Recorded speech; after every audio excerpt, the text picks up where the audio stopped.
Demokrasi.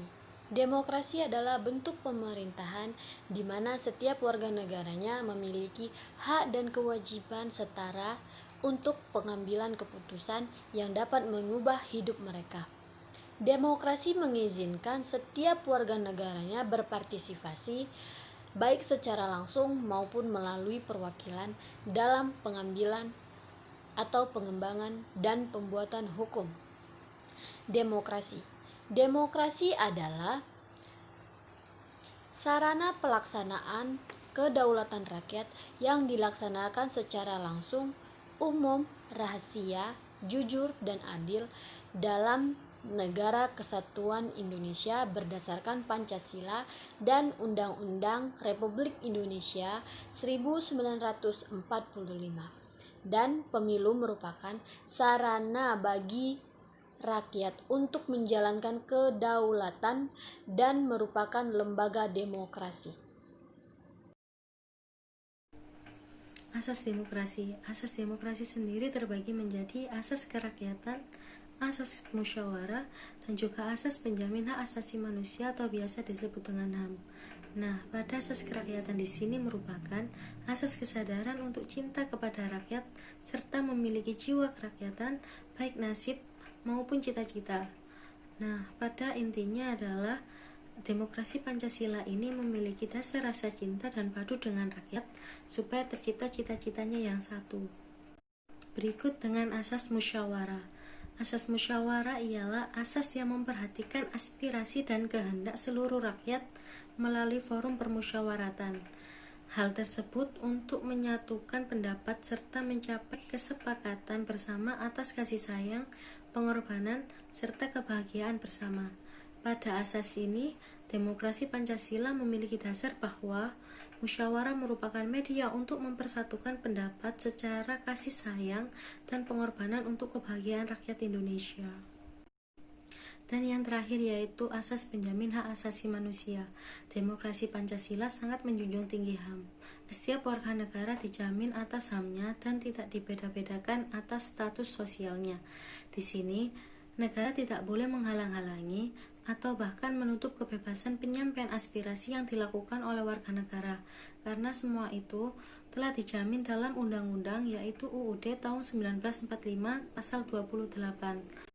Dalam proses demokrasi terdapat hubungan antara demokrasi dan HAM itu sendiri. Hubungan ini merupakan perwujudan HAM yang dimiliki oleh warga negara Indonesia dapat dilakukan salah satunya dalam proses demokrasi. Asas-asas pemilu yaitu luber dan jurdil.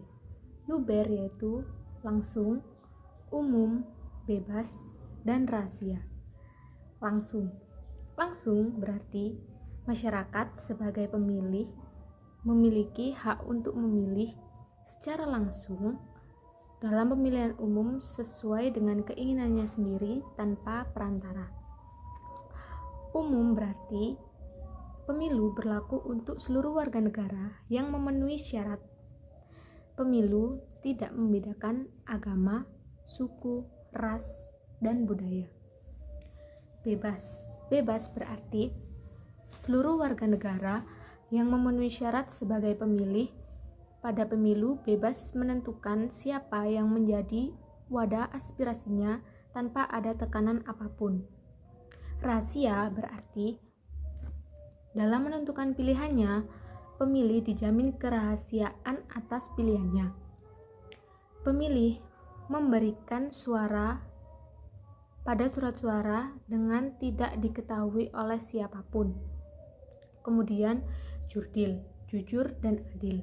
Jujur berarti semua pihak yang terkait dengan pemilu harus bertindak dan juga bersikap jujur sesuai dengan peraturan yang berlaku. Adil berarti pelaksanaan pemilu, baik pemilih dan juga peserta pemilu mendapatkan perlakuan yang sama serta bebas dari kecurigaan dari pihak manapun. Saya Perlewati akan menerangkan materi tentang tujuan demokrasi.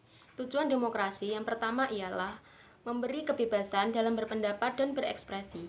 Dalam negara demokrasi, rakyat memiliki kebebasan untuk memberikan pendapat dan menyuarakan aspirasi dan ekspresi di muka umum.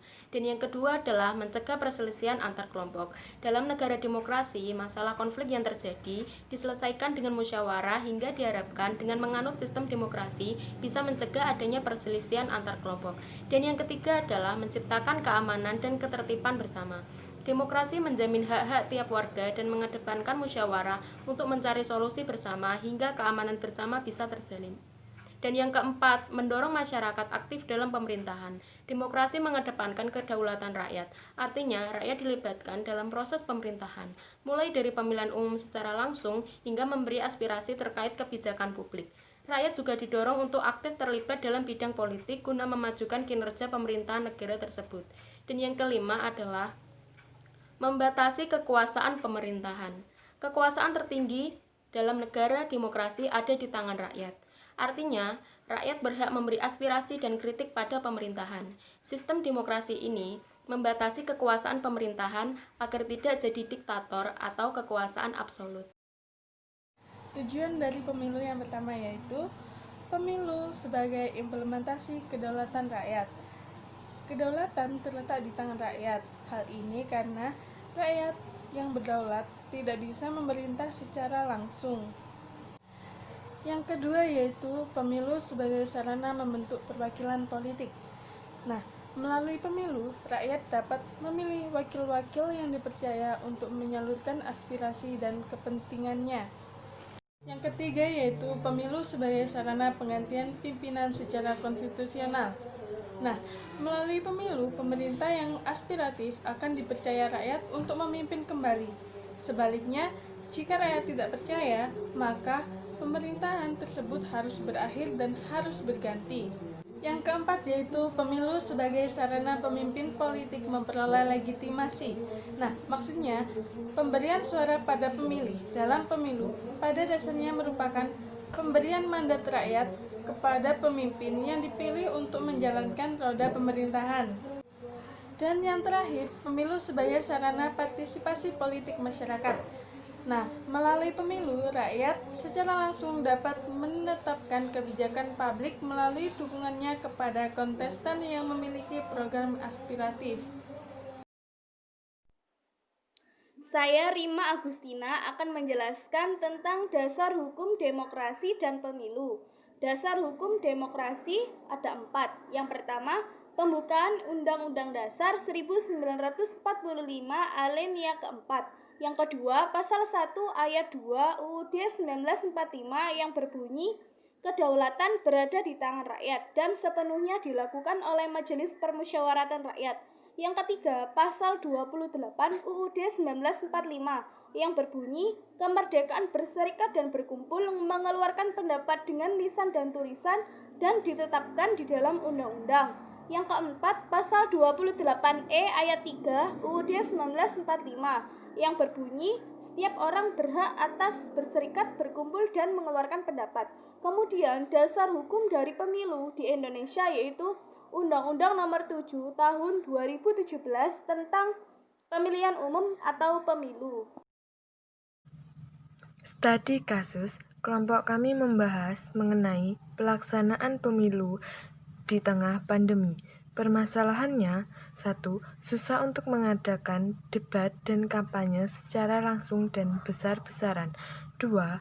Saat mencoblos, menimbulkan keramaian dan masih banyak warga yang tidak mematuhi protokol kesehatan. Solusinya, debatnya melalui virtual dan hanya dihadiri langsung oleh paslon, moderator, dan timnya serta harus mematuhi protokol kesehatan. Kampanye bisa melalui media sosial seperti Instagram, Facebook, YouTube, dan yang lagi viralnya sekarang bisa lewat TikTok. Waktu mencoblos, di tempatnya harus disediakan tempat cuci tangan dan hand sanitizer. Sebelum masuk ruangan, harus dicek suhu tubuhnya terlebih dahulu. Pencoblos dan petugas harus memakai masker. penyoblos harus menjaga jarak dan supaya tidak bergerombol banyak orang saat mencoblos, sebaiknya dilakukan shift saat pencoblosan berlangsung.